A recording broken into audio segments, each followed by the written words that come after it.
हरे कृष्णा, नमस्कार, जोहार मेरे प्यारे दर्शकों। मैं एस्ट्रोलॉजर कुमुद रंजन सिंह बहुत बहुत स्वागत करता हूं आप सबों का अपने पंचांग की श्रृंखला में।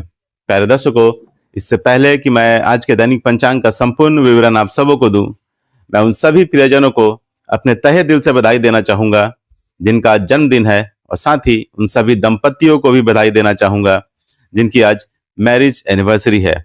भगवान शिव और माता पार्वती आप सबों के वैवाहिक जीवन को सदा सुखमय और खुशहाल बनाए रखे, इस कामना के साथ मैं 9 जनवरी 2026 के दैनिक पंचांग का संपूर्ण विवरण आप लोगों के साथ शेयर करने जा रहा हूं। प्यारे दर्शकों, 9 जनवरी 2026 का दैनिक पंचांग कुछ इस प्रकार रहने वाला है।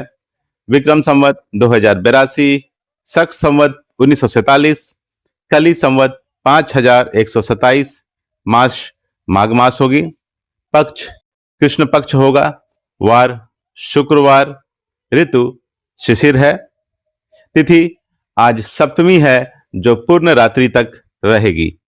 योग शोभन योग होगा शाम के 4:56 PM तक, उसके बाद अतिगंड योग आरंभ हो जाएगा।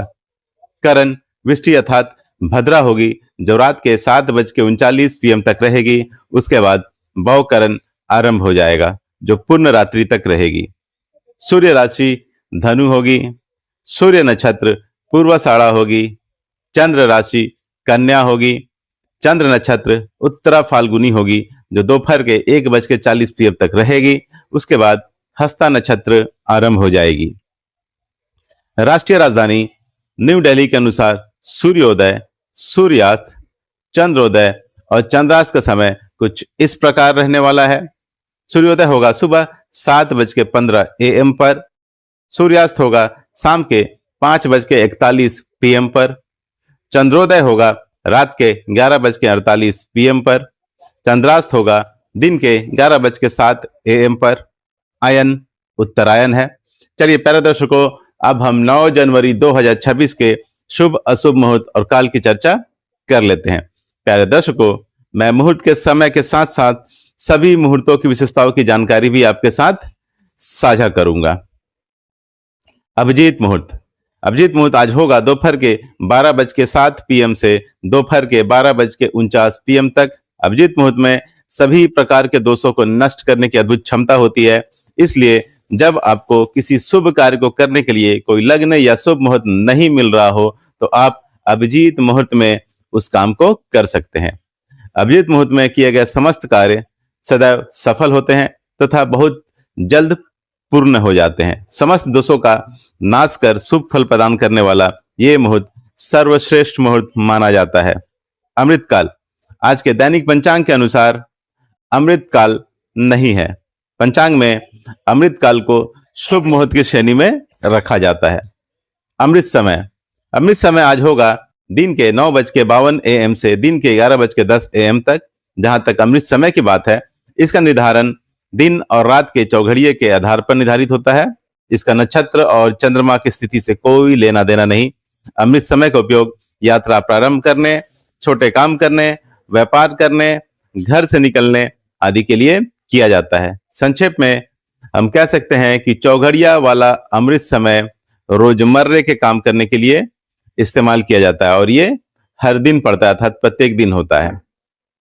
अगर हम पंचांग में निहित अमृत काल की तुलना चौघड़िए के अमृत समय से करें तो अमृत काल को अमृत समय की तुलना में बहुत ही ज्यादा शक्तिशाली और शुभ माना जाता है, अर्थात हम अमृत काल को अमृत समय के ऊपर वरीयता देते हैं, प्रेफरेंस देते हैं।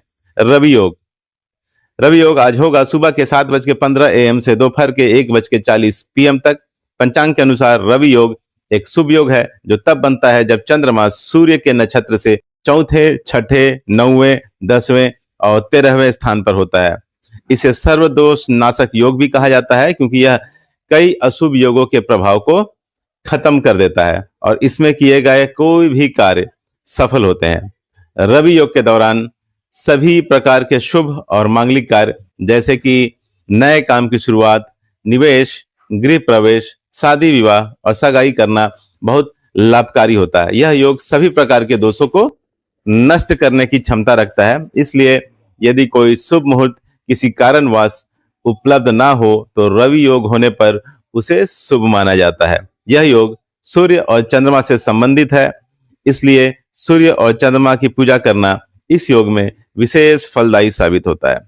विजय मुहूर्त आज होगा दोपहर के 2:13 PM से दोपहर के 2:54 PM तक। विजय मुहूर्त में आप केस मुकदमे से संबंधित कार्य को आगे बढ़ा सकते हैं और सरकारी दस्तावेजों से संबंधित कार्य को पूर्ण कर सकते हैं। गोधली मुहूर्त, गोधली मुहूर्त आज होगा शाम के 5:38 PM से शाम के 6:05 PM तक। गोधली मुहूर्त में निद्रा का त्याग करना चाहिए, भोजन ग्रहण नहीं करना चाहिए, घर की साफ सफाई नहीं करनी चाहिए।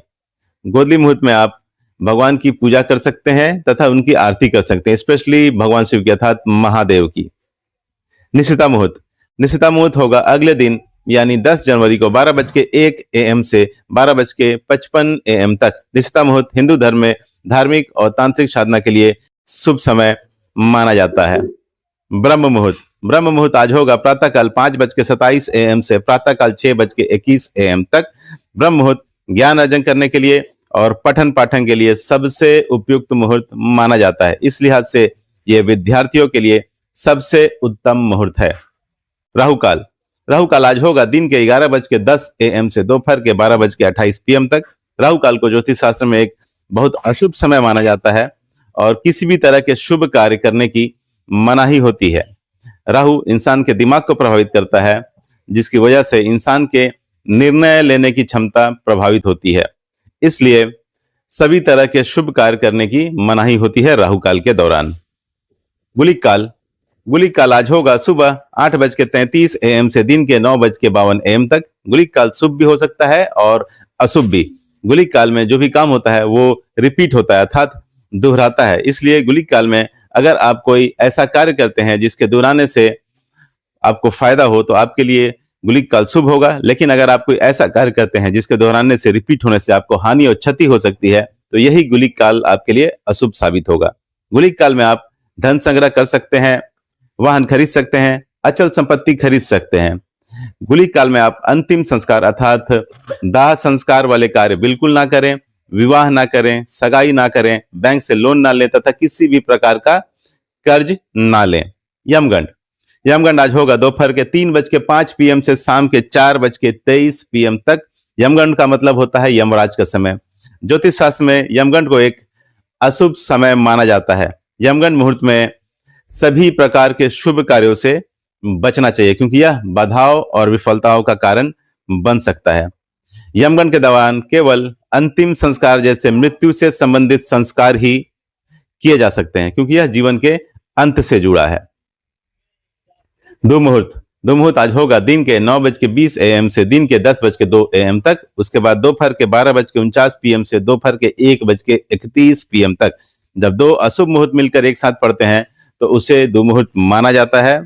दुमुहूर्त को अशुभ मुहूर्त की श्रेणी में रखा जाता है। ऐसी मान्यता है कि इस समय आरंभ किया गया कार्य बार बार रुकावट या नुकसान दे सकता है। दुमुहूर्त में नए काम की शुरुआत नहीं करनी चाहिए, यात्रा नहीं करनी चाहिए, शादी सगाई नहीं करनी चाहिए, किसी नए चीज की खरीदारी नहीं करनी चाहिए, निर्माण कार्य शुरू नहीं करना चाहिए, नया बिजनेस स्टार्ट नहीं करना चाहिए और किसी भी प्रकार का कोई भी नया कॉन्ट्रैक्ट साइन नहीं करना चाहिए। वर्ज्य मुहूर्त, वर्ज्य मुहूर्त आज होगा रात के 10:46 PM से अगले दिन यानी 10 जनवरी को 12:30 AM तक। पंचांग में वर्ज्य मुहूर्त को अशुभ योग माना जाता है और इसे दोष काल भी कहा जाता है। वर्ज्य मुहूर्त नक्षत्र और करण की विशेष गणना से बनता है। यह समय गणितीय रूप से ऐसा होता है कि ग्रह नक्षत्र शुभ कार्यों के लिए अनुकूल नहीं माने जाते। इस अवधि में शुभ कार्य की शुरुआत नहीं करनी चाहिए, शादी सगाई नहीं करनी चाहिए, गृह प्रवेश नहीं करना चाहिए, नया काम शुरू नहीं करना चाहिए, पूजन हवन नहीं करनी चाहिए तथा महत्वपूर्ण यात्रा भी नहीं करनी चाहिए। गंडमूल, आज के दैनिक पंचांग के अनुसार गंडमूल मुहूर्त नहीं है। गंडमूल मुहूर्त को ज्योतिष शास्त्र में एक अशुभ मुहूर्त माना जाता है। भद्रा काल आज होगा सुबह 7:15 AM से रात के 7:39 PM तक।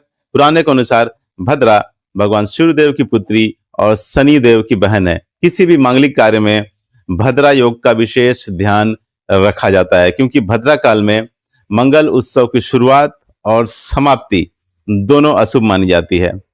भद्रा काल में मुंडन, विवाह, गृह प्रवेश ना करें, किसी नए व्यापार की शुरुआत ना करें, निवेश अर्थात इन्वेस्टमेंट से संबंधित कार्य ना करें। पंचक, आज के दैनिक पंचांग के अनुसार पंचक का मुहूर्त नहीं है। मुहूर्त शास्त्र के अनुसार पंचक अशुभ काल होता है और सभी प्रकार के शुभ और मांगलिक कार्यों से बचना चाहिए इस काल में। दिशाशूल आज पश्चिम होगी, इसलिए किसी विशेष प्रयोजन के लिए पश्चिम दिशा की ओर यात्रा को अवॉइड करें। प्यारे दर्शकों, एक बात ध्यान रखिएगा कि अगर राहु काल के दौरान अगर कोई शुभ मुहूर्त पड़ रहा हो तो उस शुभ मुहूर्त का त्याग कीजिएगा, क्योंकि वो शुभ मुहूर्त राहु काल के दौरान अपना शुभ प्रभाव देने में सक्षम नहीं होगा। प्यारे दर्शकों, इस तरह से मैंने 9 जनवरी 2026 के संपूर्ण पंचांग का विवरण आप लोग के साथ साझा कर दिया है। भगवान श्री हरि विष्णु और महादेव की कृपा आप सबों पर और आपके परिवार पर हमेशा बनी रहे, इस आशा के साथ विदा लेना चाहूंगा। तब तक के लिए नमस्कार। जय श्री कृष्णा।